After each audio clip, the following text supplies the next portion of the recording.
Students, सबसे पहले मैं आप लोगों को बताना चाहूंगा कि काफी लोगों के पास टेक्स्ट बुक नहीं है, तो टेक्स्ट बुक बहुत ही इजीली एप्लीकेशंस पर अवेलेबल है।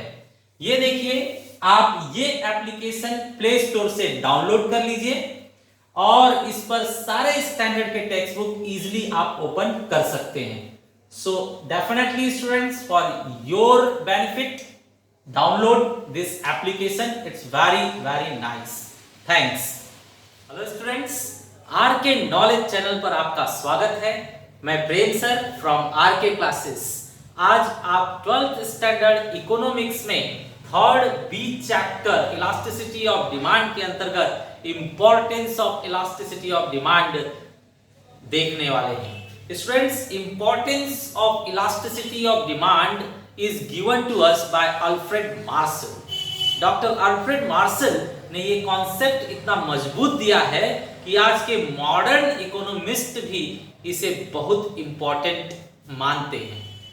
जिस तरह से स्टूडेंट्स, शाहजहां ने अपने जमाने में ताजमहल बनाया, जो आज के भी युग में, मॉडर्न युग में लोग नहीं बना सकते, उसका रुतबा अपने आप में एक अलग ही है।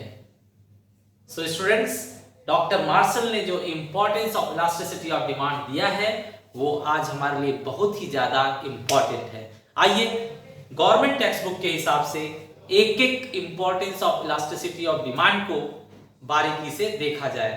इलास्टिसिटी ऑफ डिमांड जो है प्रोड्यूसर के लिए भी इंपॉर्टेंट है, गवर्नमेंट के लिए भी इंपॉर्टेंट है, वर्कर्स के लिए भी इंपॉर्टेंट है, फैक्टर्स प्राइसिंग के लिए इंपॉर्टेंट है, फॉरेन ट्रेड के लिए भी इंपॉर्टेंट है।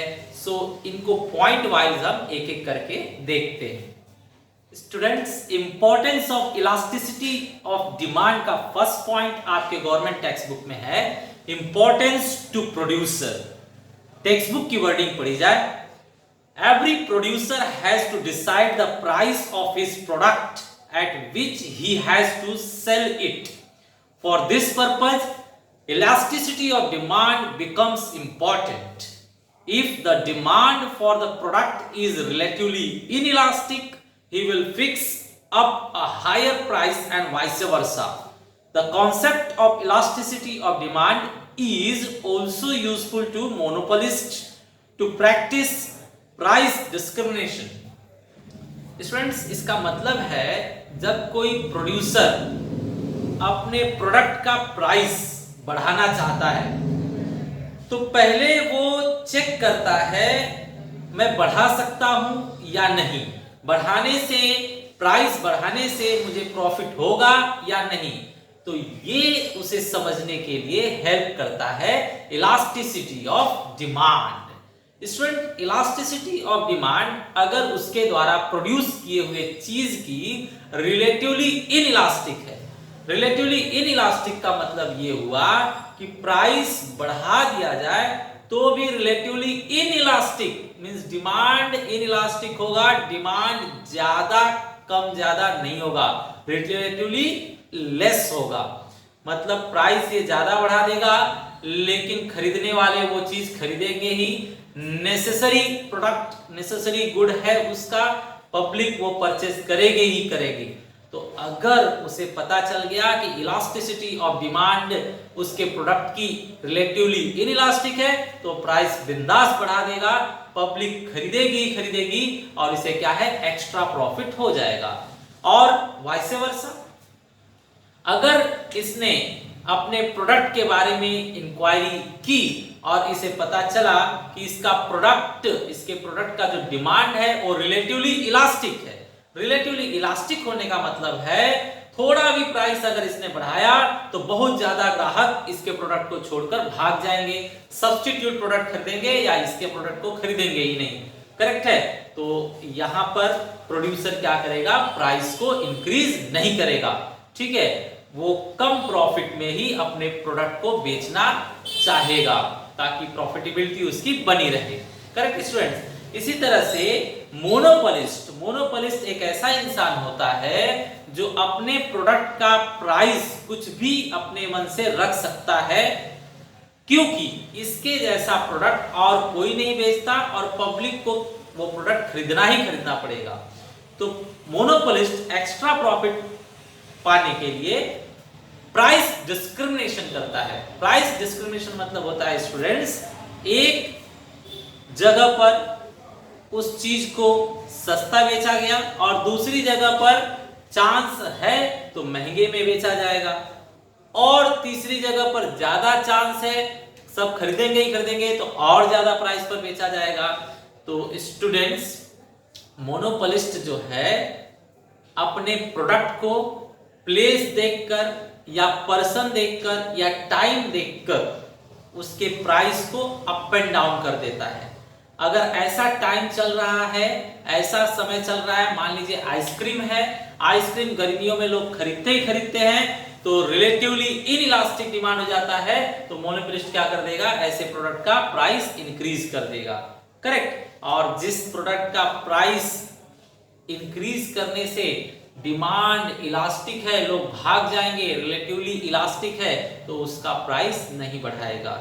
ऐसे ही प्लेस के हिसाब से भी, जिस प्लेस के लोग डेफिनेटली वो प्रोडक्ट परचेज करेंगे ही करेंगे, वहां पर अपने प्रोडक्ट का प्राइस वो महंगा रखेगा, और जहां पर इसके प्रोडक्ट को छोड़कर भाग सकते हैं वहां पर सस्ता रखेगा। ऐसे स्टूडेंट डॉक्टर्स होते हैं, डॉक्टर्स देखते हैं कि पेशेंट के परिजन जो घर के लोग हैं वो रिच हैं या पुअर हैं। अगर रिच हैं तो तमाम बीमारियां बताकर ज्यादा पैसे वसूल लेगा, और अगर पुअर हैं तो फिर कम में उनका काम करके देगा, ताकि दोनों उसके साथ बने रहें, इसकी प्रॉफिटेबिलिटी मैक्सिमम हो। तो students, elasticity of demand producer को और मोनोपोलिस्ट को एक्स्ट्रा प्रॉफिट कमाने के लिए हेल्प करता है। So first of all, elasticity of demand important है प्रोड्यूसर एंड मोनोपोलिस्ट को, इसलिए हेडिंग दिया गया है importance to producer. Second importance point है importance to government. Wording book से पढ़ी जाए। Taxation policy of the government is based on the concept of elasticity of demand. Those commodities whose demand is relatively inelastic will be taxed more because it will not affect their demand much and vice versa. Students, government जब taxation policy बनाती है तो वो भी elasticity of demand का use करती है।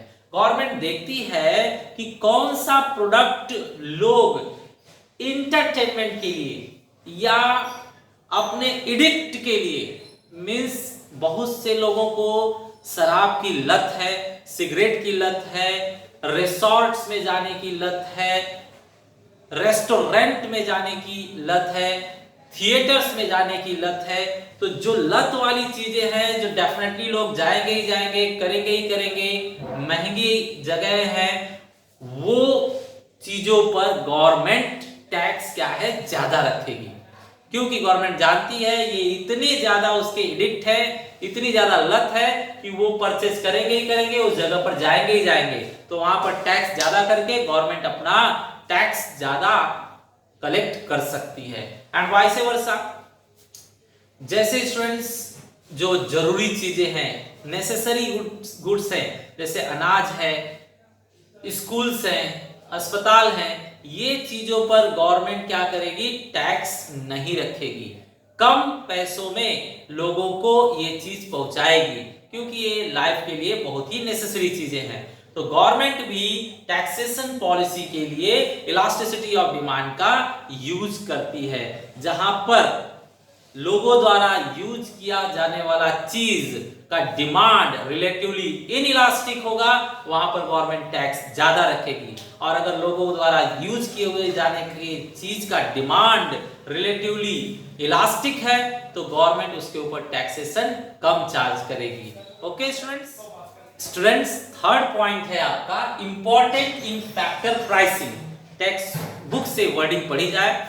Important in factor pricing, the concept of elasticity of demand is useful in determination of factor prices the factor of production for which demand is relatively inelastic can command a higher price as compared to those having elastic demand. For example, workers can ask for high wages if the demand for the product produced by them is relatively inelastic.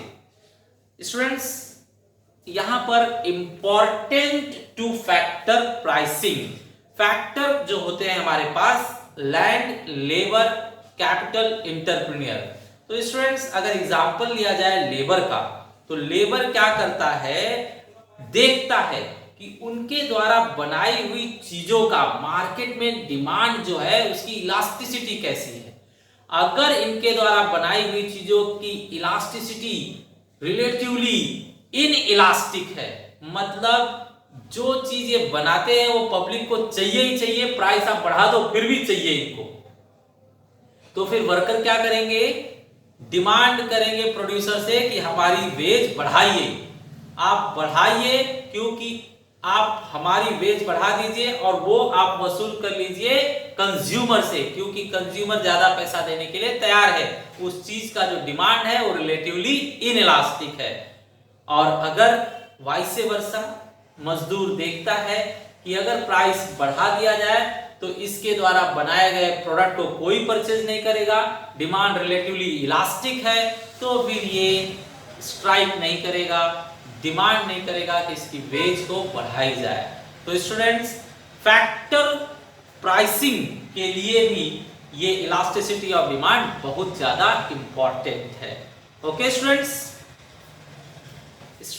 Fourth है importance in foreign trade. Textual wording पढ़ी जाए।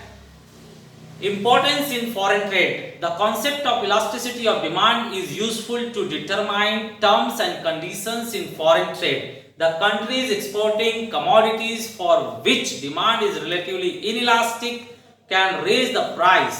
For example, Organization of Petroleum Exporting Countries, that is OPEC, have increased the price of oil several times. The concept is also useful in formulating export and import policies of a country. Students, elasticity of demand जो है important है foreign trade के लिए भी। Foreign trade में ये लोग देखते हैं कि जो सामने वाली कंट्री है उसके लिए हमारे देश का प्रोडक्ट कितना इंपॉर्टेंट है, जो हमारे देश का प्रोडक्ट है उसका डिमांड सामने वाली कंट्री के लिए इलास्टिक है या इनइलास्टिक है।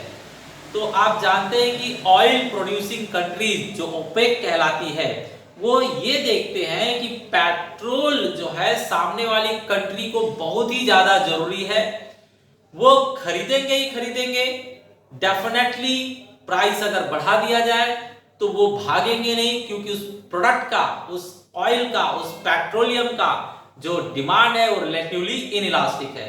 तो मेनी टाइम्स आपकी जो ओपेक कंट्रीज हैं जो ऑयल एक्सपोर्ट करती हैं उन लोगों ने प्राइस क्या है बढ़ा दिया है। तो वो यही देखते हैं कि इलास्टिसिटी ऑफ डिमांड जो है रिलेटिवली इनइलास्टिक है, तो तुरंत प्राइस को क्या कर दीजिए, बढ़ा दीजिए। सामने वाली कंट्री परचेस करेगी ही करेगी, आपको एक्स्ट्रा प्रॉफिट हो जाएगा। तो किसी भी कंट्री को एक्सपोर्टिंग और इंपोर्टिंग पॉलिसीज बनाने के लिए भी इलास्टिसिटी ऑफ डिमांड कॉन्सेप्ट बहुत ज्यादा इंपॉर्टेंट है। ओके स्टूडेंट्स, फिफ्थ पॉइंट है पब्लिक यूटिलिटीज। पब्लिक यूटिलिटीज में आपके टेक्स्ट बुक की वर्डिंग देखी जाए, in case of public utilities like railways which have an inelastic demand, government can either subsidize or nationalize them to avoid consumers exploitation. तो students, आप जानते हैं कि गवर्नमेंट हमेशा पब्लिक के वेलफेयर के लिए सोचती है, तो यहाँ पर भी पब्लिक का वेलफेयर होने के लिए, सर्विस अच्छी होने के लिए गवर्नमेंट को ये इलास्टिसिटी ऑफ डिमांड हेल्प करता है। कैसे? मान लीजिए कि जो रेलवे की सर्विस है, रेलवे की सर्विस देखता है गवर्नमेंट चेक करती है कि पब्लिक के लिए वो रिलेटिवली इलास्टिक है या इनइलास्टिक है। तो जो रेलवे की सर्विस है वो पब्लिक के लिए रिलेटिवली इनइलास्टिक है, वो चाहिए ही चाहिए। अगर ये सस्ता नहीं होगा तो दूसरे वाहन, प्राइवेट जो व्हीकल्स है वो एक्सप्लॉइट करेंगे पब्लिक को, उनसे ज्यादा पैसे लेंगे। इसलिए जो बहुत ही जरूरी ट्रांसपोर्ट सर्विस है रेलवे, उस पर गवर्नमेंट क्या करेगी, चार्ज, फेयर चार्ज जो है वो लेस रखेगी, ताकि लोगों का एक्सप्लॉइटेशन ना हो सके।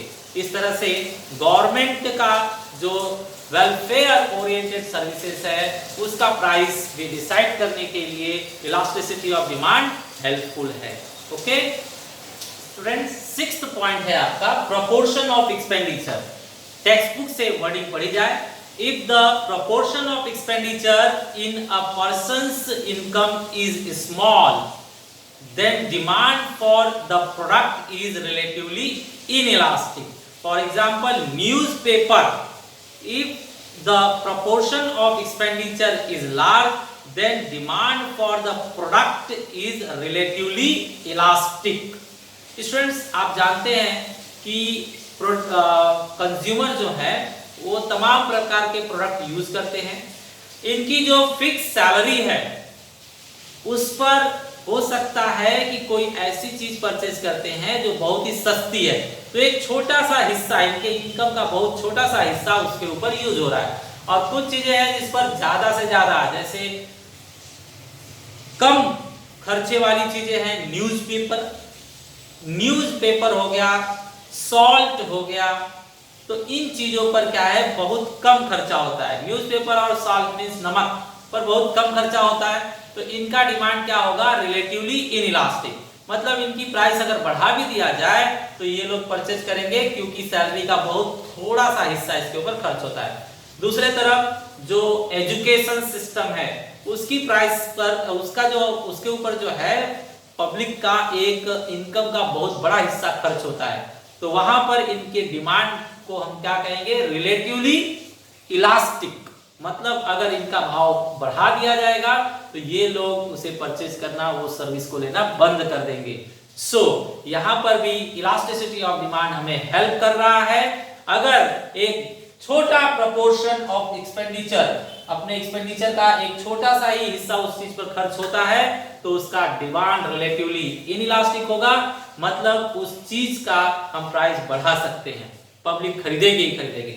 और अगर पब्लिक के एक्सपेंडिचर का एक बड़ा प्रोपोर्शन, लार्जर प्रोपोर्शन उस चीज पर खर्च होता है, तो फिर वहां से पब्लिक क्या है, कटना चालू करेगी, डिमांड उनका रिलेटिवली इलास्टिक होगा, सो उसका प्राइस हम नहीं बढ़ा सकेंगे। इस तरह से स्टूडेंट्स हमने all points of elasticity of demand के इंपॉर्टेंस जो है वो एक वन बाय वन देखा। ये बहुत ही इंपॉर्टेंट टॉपिक है एग्जाम के लिए, इसे आप अच्छी तरह से तैयार कीजिए। Thanks for watching video.